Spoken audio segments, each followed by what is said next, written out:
Hello, everyone. This is Ben and Janko. Welcome to our QX Financial podcast.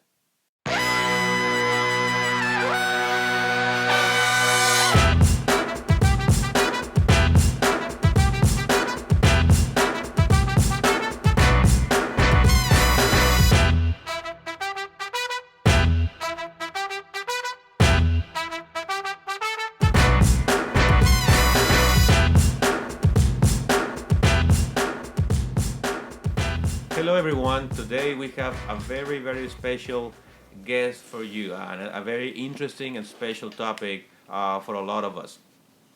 So I want to introduce everybody to Mr. Scoba Rhodes. And of course, we're going to let him tell you more about his bio and his background, but he's a veteran, scholar, writer.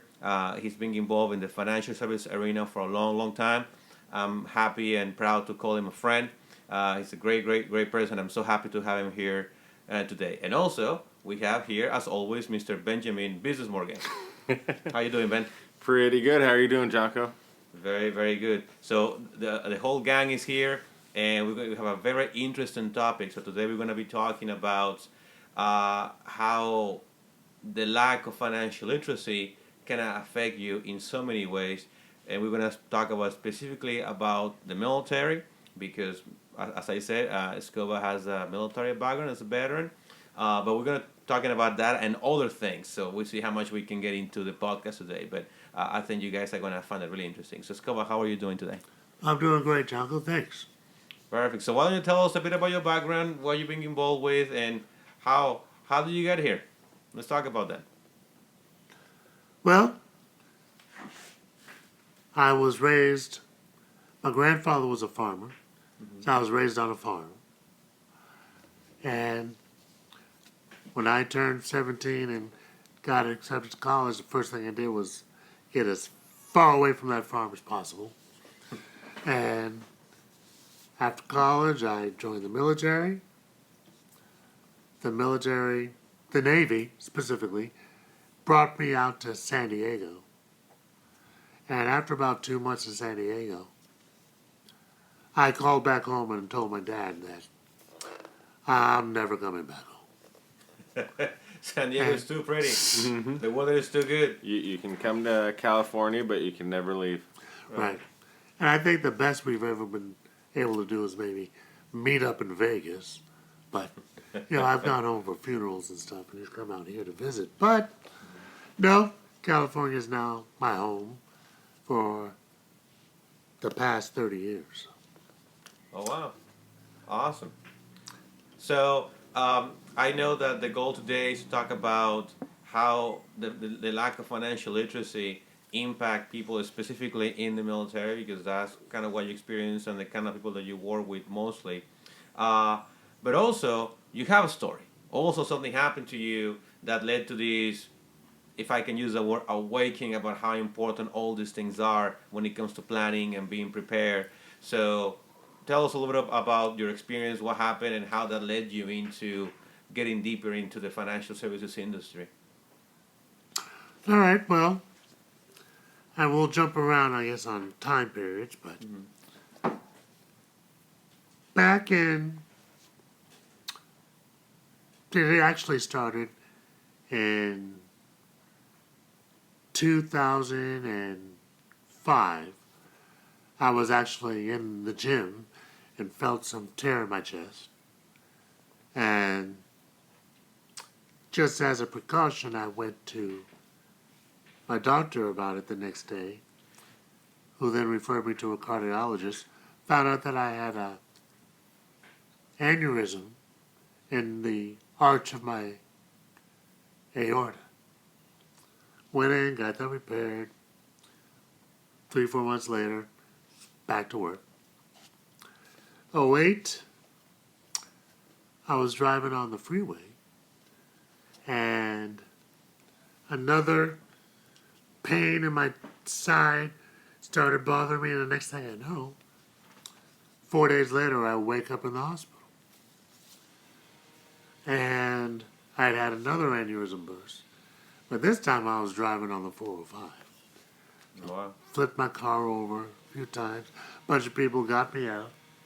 And I heard all about this through the doctor.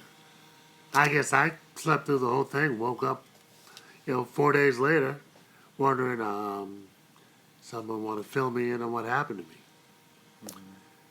But during there, he told me that we spotted another aneurysm in your abdominal region, but you might want to let your body heal from this surgery first before you go and do the next one. So I thought I was being very conscientious and seeing a doctor every 3 months. And about 8 months later, they said it's time to plan this surgery, which we went to a hospital over there in Torrance and scheduled the surgery. Went in November 2nd, 2009 for what I thought was going to be a 6-hour procedure. I was going to be out in 2 weeks, home for about a month, back to work. I woke up 2 weeks later, paralyzed from the waist down. Right. And still fighting for my life. And believe it or not, I didn't get out of the hospital till the following October of 2010. Wow. And when I got out, I was homeless and jobless. Married with a wife of, my wife had been my girlfriend for 3 years. We actually ended up getting married while I was still in the hospital. She was moved into a convent. I was in no condition to try to help out and lost the place where I was living, lost my job. You only have so much vacation time saved up. Right. And I really had no choice but to move in with my mother. Well,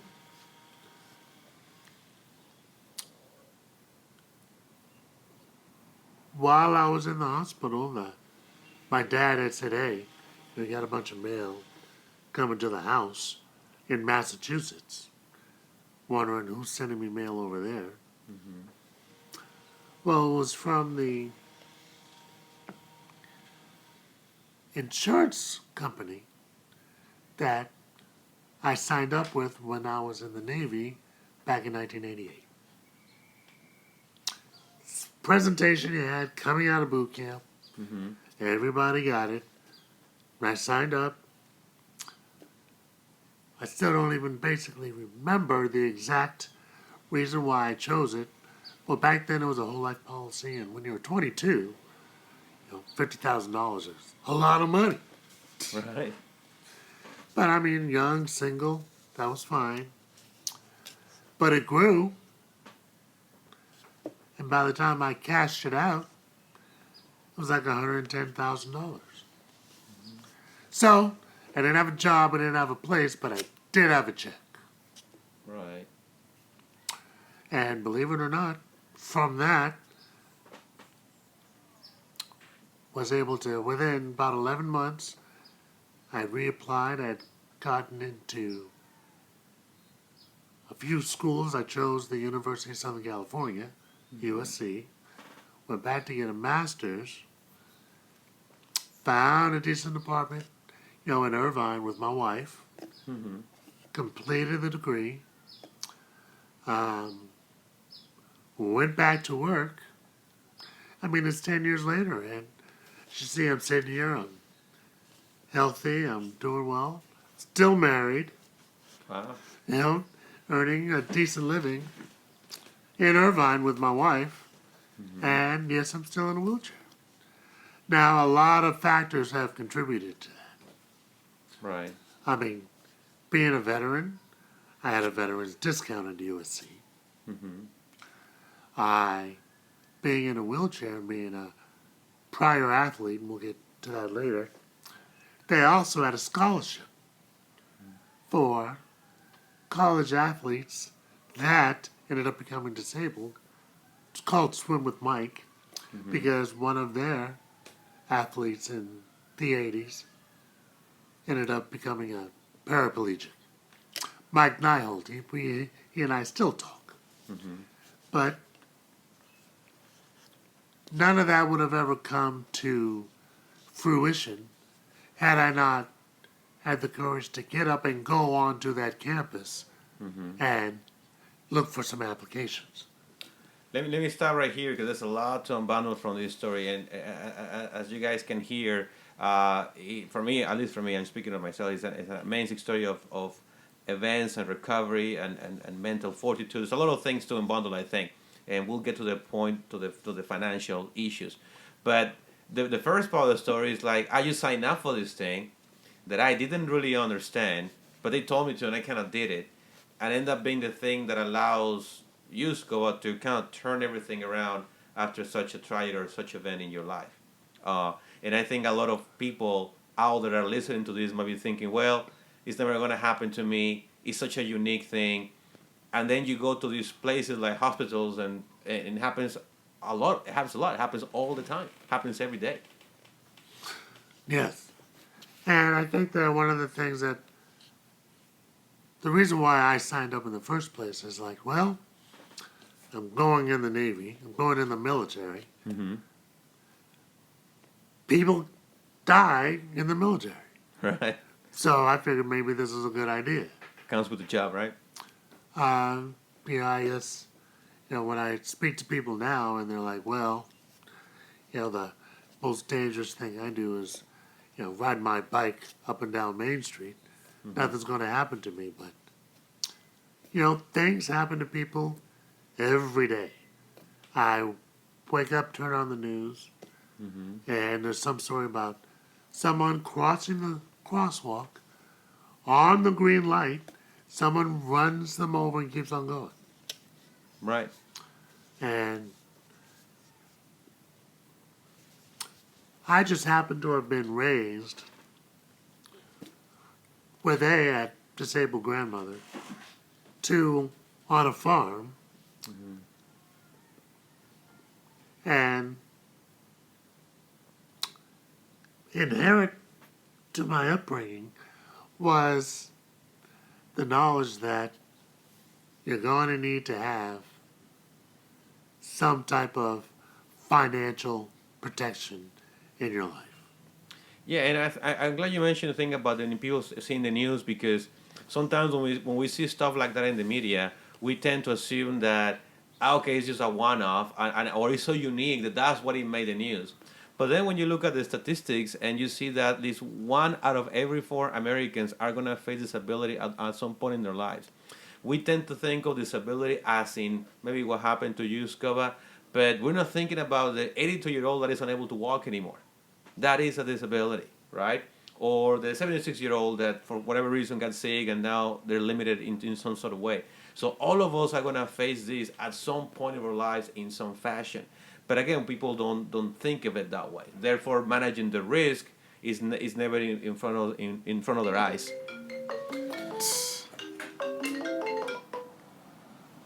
Hold on. So I'm gonna erase that.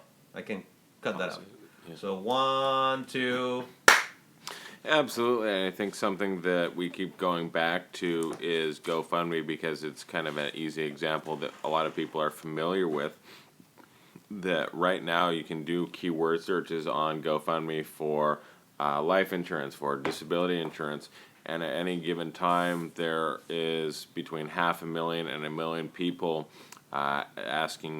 pleading for friends, family, neighbors, complete strangers for money to help out the family, the surviving spouse, children of somebody who passed away, who thought they had life insurance but didn't, thought they had adequate coverage but didn't, or simply didn't have anything at all.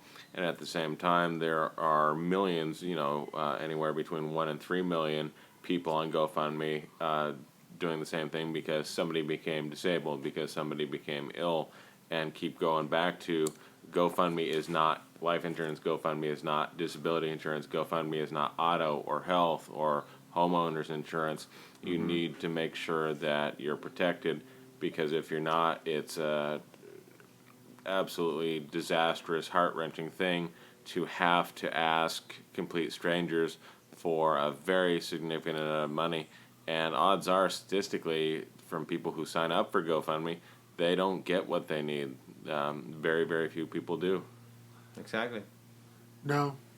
And I'll, we go back to our upbringings so much.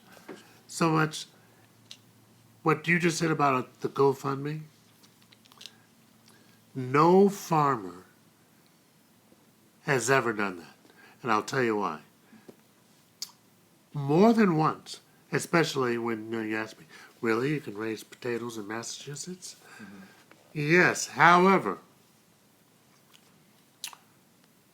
some years the frost comes early. Mm-hmm. And I'm telling you, more than once, my grandfather has been pounding on the door, get everybody up at 4 o'clock in the morning. We got to get out there and dig up those potatoes before they all go bad. And not a single neighbor got up and came running down the house to help us get this crop out. Right. If we didn't do it, it didn't get done. Right. So I have never been of the mindset, oh, don't worry, go out, play, be carefree, because if something happens to you, you can just ask your neighbors and they'll come over and bail you out. Mm-hmm. I've never expected that. And, I don't do it. I remember a conversation once to a friend of mine who he's now doing something else, but he was on the police force in one of the Orange County cities. And I asked him why, when I saw in the news when a particular police officer was shot, that the family was putting up a GoFundMe page. Right. I said, don't these guys have insurance? They're police officers. And he said, oh, they all get a presentation at the academy. Just like I did coming out of boot camp. Mm-hmm. He goes, however, you see them the first day at work, they're showing up in new Mustangs, Camaros, F-150 trucks, Silverados, all decked out, but they've all opted out of life insurance. I can only train them how to be a good police officer. I can't train them how to operate their lives with financial responsibility. And I just, that dug on me. All my life, my grandfather was teaching me not only lessons about agriculture and real estate, he was teaching me about money. You were giving us an analogy earlier about the farm being the financial basis of the life of a farmer, and having respect for the land and all that, and also the chicken and the pig. So you want to expand on that. What do you mean by, for a farmer, the land is the foundational base of their economic well-being? Yeah, so one day, well, the whole story is one day we had to go out, and I might have been 8 or 9, but my grandfather decided, I was old enough now to start learning how to slaughter the animals. So, one of the most saddest memories I've ever had was holding the neck of the goose while my grandfather chopped it off and then, picked it, cleaned it, and served it for Christmas dinner. And I think I ate more sweet potatoes and vegetables. And then Scoba became vegan. Didn't want it because, I knew this animal. Right. But one of the things he asked me once, he says, look, which is more valuable, the pig or the chicken? And I said the pig, of course. I was bigger, yeah. Bigger, probably yummier. He said, no, it's the chicken. Once you kill the pig and eat it, it's gone. The chicken can make eggs, From some of those eggs, you can make, you know, food. You can make cheese. Um, you can make omelets. You can grow more chickens. Because you'll get more for the rest of your life from this one chicken than you will ever get from a pig. And I mean, those are lessons that stuck with me for a long time. And when someone was explaining how the insurance works, I went, oh, yeah, yeah. It's like, invest in the chicken more so than the pig. The guy kind of looked at me and said, okay. Okay. I don't know what you're talking about, but thank you. No, but that makes sense. And now for people that are listening that are kind of wondering what this means in for them, I think, and Scoba, feel free to jump in on this, but I think what Scoba is saying is we sometimes tend to gravitate towards the flashy, the big return, the big asset, because we believe that's wealth. But what real stability and wealth is the ability to be able to sustain yourself on a consistent basis. And that's what the chicken provides. So I can almost say in a way that you're better off with a guaranteed paycheck coming into you every month than this flashy asset that you may only use it one time, and then after you use it, it's gone and it's gone forever, right? Is that kind of how you look at it? Oh, yeah. And learning more, my grandfather would always say, it is because of the chicken that we can eat the pig. Right. Because once it's gone, you can use the money generated from the chicken to get another pig.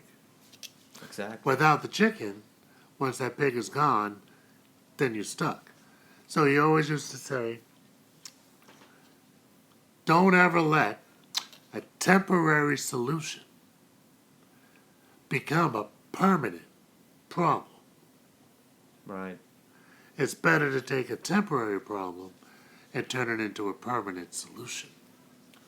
That is very true. And the analogy is if you had those guarantees, you had that safety net below you that allows you to give you the privilege to eat the pig. You can do all these other things because you have this safety net protecting you. So that makes a lot of sense.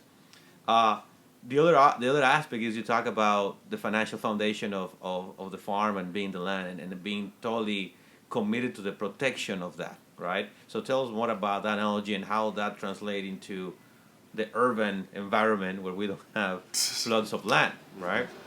Well, no, I mean, that land is still there, and the family is still in charge of managing it. So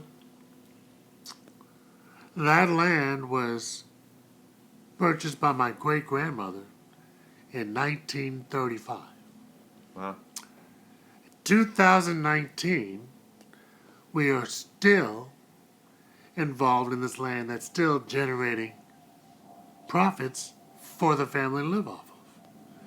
Now, there's people that have to be there and they have to manage it, they have to work it, they have to lease it, and you have to watch out who you lease it to, or who we're developing it, we're making other decisions with it. But even if it just sits there, there are people that do that and borrow against it. Mm-hmm. So the money is really, the land is a source of money which every single one of the great-grandchildren are reaping benefits of. I mean, that I'm one of 14 grandchildren. It's weird how it's in 1930 it was sustaining the life of 2 people. Almost 100 years later, it's helping sustain the life of 14 people. The land gets more efficient as time goes on. Okay, we gotta unbundle this because this is so cool. Again, for my urban dwellers here that have a historical approach, labor and land has been the foundational economic system of humankind since the beginning, right? Until now. Now, if you're an urban dweller in New York City, you're saying, well, I live in an apartment and I don't have land, so what does this mean to me? Well, it's because the economy changed. The foundation of land and labor has moved into skills and services. That's the new American economy. But the point I'm trying to make, I think, as Scoba is making with this story, is that you gotta protect that thing that provides consistent income. And in the modern society, that's you. That's us. That's our ability to go out there and earn an income and earn a living, right? Because it's not labor and land anymore. It's skill set and it's intelligence. It's application of using our brains to create wealth. And this ties into what we talked about earlier about disability. A lot of us are thinking about the shiny asset. We're thinking about the pig before protecting the foundation of our economic well-being, which is our ability to earn income. Isn't that kind of what you're saying, Scott? Well, yeah. As a matter of fact, I mean, we can say that I am the chicken. Mm-hmm. And instead of, I mean, we are in a world of, you know, personal health, personal well-being, self-care, rest, get sleep. All this is so that we can be a part of the community. You don't make money sitting at home watching television. Right. You just don't. Mm-hmm. And I was speaking to a client just this past week. You know, my grandfather used to say, you are going to work hard at some point in your life. Mm-hmm. Because you can either work hard when you're young and reap the benefits when you're old, or you can play when you're young and have to work hard when you're old. Right. And I'm in this wheelchair and I'm able to sustain myself and my family off of 4 to 5 hours a day working Mm-hmm. because of decisions I made when I was in my 20s and 30s. Right. Exactly. Now, I mean, I just, and the insurance world has changed now. I cannot disagree with that. And again, why wouldn't you protect the basic foundation where everything comes from, right? But I guess again it ties into the lack of education. So as you guys can imagine, we can go with this analogy for hours. It is such a great analogy. But Ben, you have a comment here on this. Yeah, I think some of it comes down to what we were talking about earlier before we got on the podcast, a shift in people's attitudes and beliefs, behaviors, what people have become accustomed to. It's only in the last 100 years or so that we've gone through the industrial revolution, and people have really become disconnected or detached from the land, from labor, that they think that they can work in a factory or that they can work from home on their computer because of the values and skills. And ultimately going back to, I can't remember whether it was your analogy, Jonko, or Scoba's analogy, you really can't have the opportunity to work in this skills-based, knowledge-based economy without the land and the labor. Ultimately, yes, a greater proportion of our population is continuing to move into this skills-based, knowledge-based economy, but ultimately land still has to exist. Physical labor still needs to be applied to that to produce the inputs to that value added. So produce lumber, to produce food, to produce housing. These things fundamentally still have to exist. We don't have, there's been innovations in, mechanical harvesting of different types of crops, but the vast majority of it's still done through manual labor, and still has to be involved with water management, crop rotation. All of these things are still so fundamental. It's just that people have become so detached because, I work in the city, water just shows up at my house through the pipes. I have all access to all the energy I need for heating my house, for hot water, electricity. People just take it for granted because, living memory for the vast majority of the population doesn't recall 100 years ago or 150 years ago what it was like when we were primarily an agricultural society. And this is a completely new way of doing things that has never existed in the history of this earth. And maybe that's why the basic lessons that you're using Scoba have somewhat been lost, because we don't have that experience anymore. We're disconnected, as you said, and most people that I know didn't grow up in a farm, right? So we've been somewhat disconnected from that. Probably. I mean, except that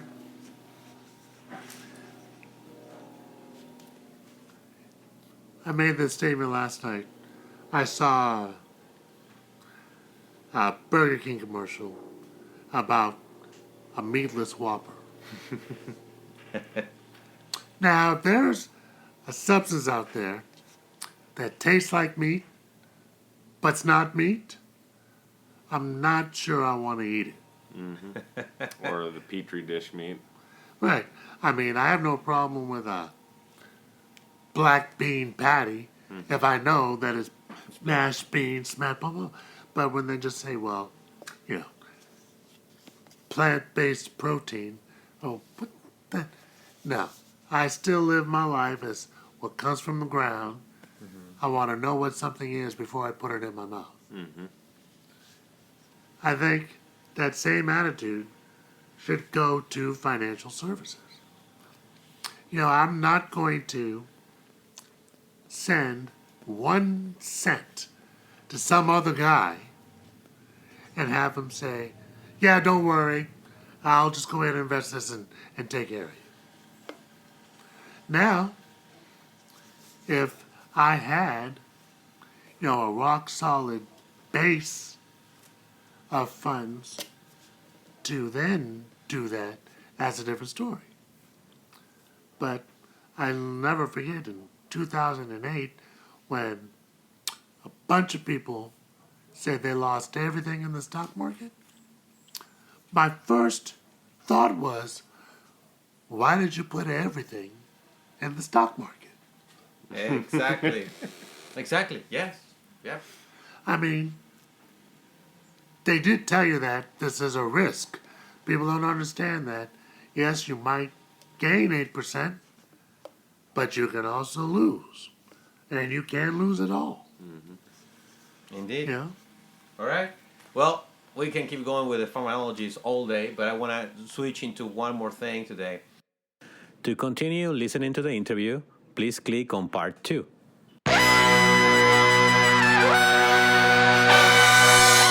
The views and opinions expressed in the QX Financial Podcast series do not necessarily represent the views or opinions of the How Natural Equity Sales Company or affiliated company. Before making any decisions concerning your personal or business financial situation or decisions concerning the information contained herein, you should consult a competent licensed professional. No offer, solicitation, or specific investment advice expressed or implied is being provided, and this podcast series and the information contained herein should not be regarded as such. Securities offered through the ON Equity Sales Company, member FINRA SIPC, One Financial Waste in Ohio 45242, phone number 513-794-6794. Benjamin Morgan offers investment advisory services through ON Investment Management Company on income. Scoba Rhodes is not affiliated with the ON Equity Sales Company or ON Investment Management Company.